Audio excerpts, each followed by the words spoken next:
This is the Zoom F2 Bluetooth recorder. This thing right here has already saved 2 entire projects for me when it comes to audio. It's small, it's cheap, and it truly is the Ron Popeil of audio devices. You set it and forget it. No need to monitor audio or check those levels. It is ready to go straight out the bat.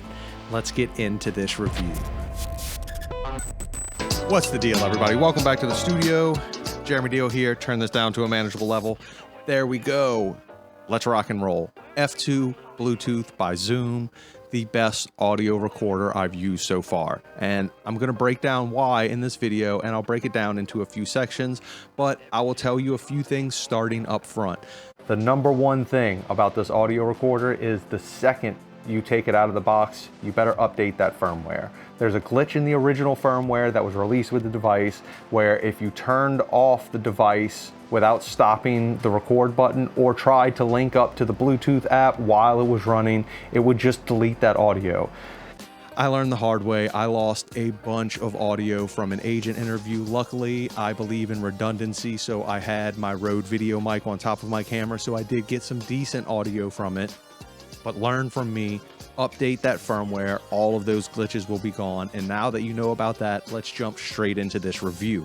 Now, the first reason I would recommend this is that if you are a total novice to audio, because this thing is set it and forget it. First thing you should know about it is that it's a 32-bit float audio recorder. What does this mean, right? It basically means that it's set it and forget it audio.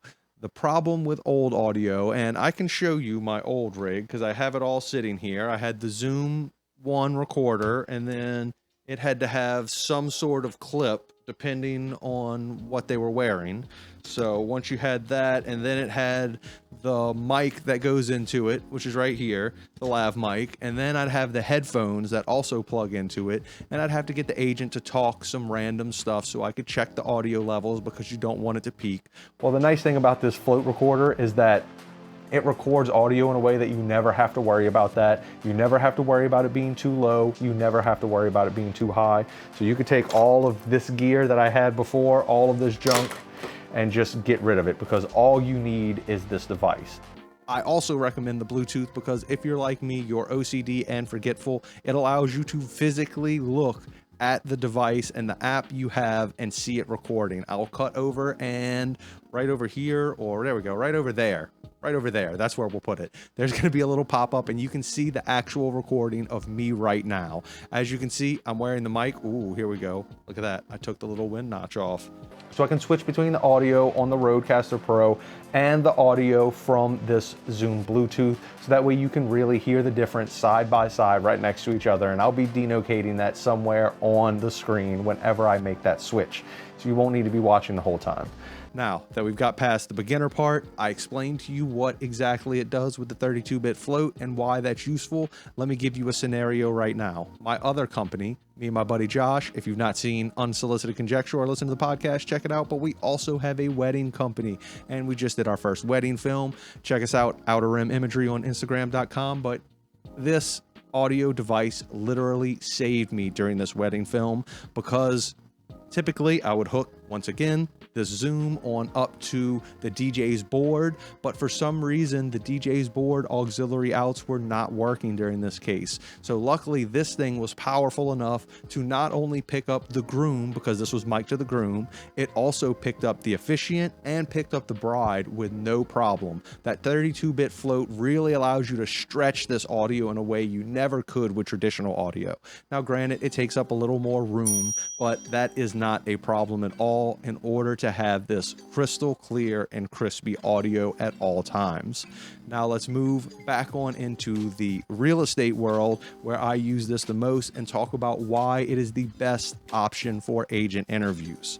Now, because of this 32-bit float audio, you can completely remove the need to check the audio levels, especially like that, because you can easily change them on the phone. And I'll pick up my phone right now since it's still recording, and you can see I can change this output volume to be really high if I wanted, or I can change it to be really low if I wanted. And it just really depends on where you want it to be. I put it at around -10. I think that's a good sign. And another good thing about it, oh, I just shut off my screen, so it cannot record while it's recording. Well, I guess it's a good thing I just showed you that, right? So no more screen record. Here we go, back into it. Where was I? Oh yeah, that's where I was. Agent interview stuff. Another thing I really like this, especially compared to my old Zoom H1 setup, is that it has a hold button. So when you press record, and you can either access this on the device itself or through the app, depending on which one you have. If you don't have the Bluetooth version, obviously you cannot use the app, but it has a hold option. I'll show it to you right now. See this little toggle right here?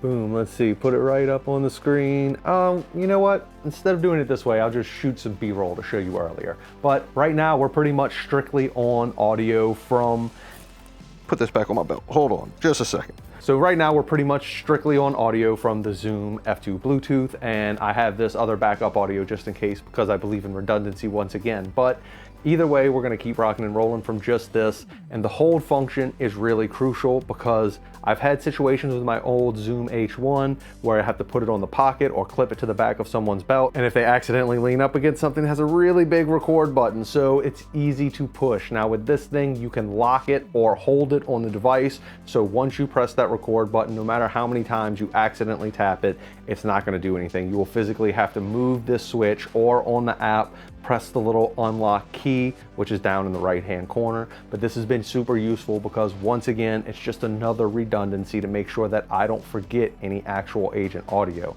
Now, I'm gonna actually cut over to some agent audio and throw the agent up on screen just so you can hear some direct sample of this device in the field, in a house, no sound treatment, literally in a kitchen that's all white, and she's wearing all white, but either way, check it out. Hi, I'm Michelle Zanfordino with Core Realty Advisors. Welcome to my newest listing, 1301 Wood Manor in North Raleigh. Nestled on a private wooded acre, this 3,300 square foot home offers 4 bedrooms, 3.5 baths, and 2 bonus rooms. One of my favorite features is the wide open floor plan. You'll never feel left out working in this kitchen, plus entertaining guests is gonna be a breeze. Another one of my favorites is the finished 3rd floor. All right, now the last thing I really wanna touch on is the build quality of this thing. It feels a little cheap, maybe. I mean, it's very, very light, which is a good thing, so the people wearing it never really notice it, especially people that have to wear it for a long time. That is one advantage. It also has a very sturdy clip. I love the metal clip on the back of this thing. It's rock solid. You don't have to worry about it going anywhere.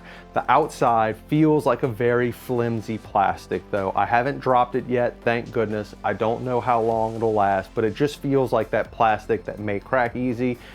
Who knows, it may prove me wrong over time, but one thing I definitely hate is the SD card. Not only the slot itself, like the position of it, but the little door on it.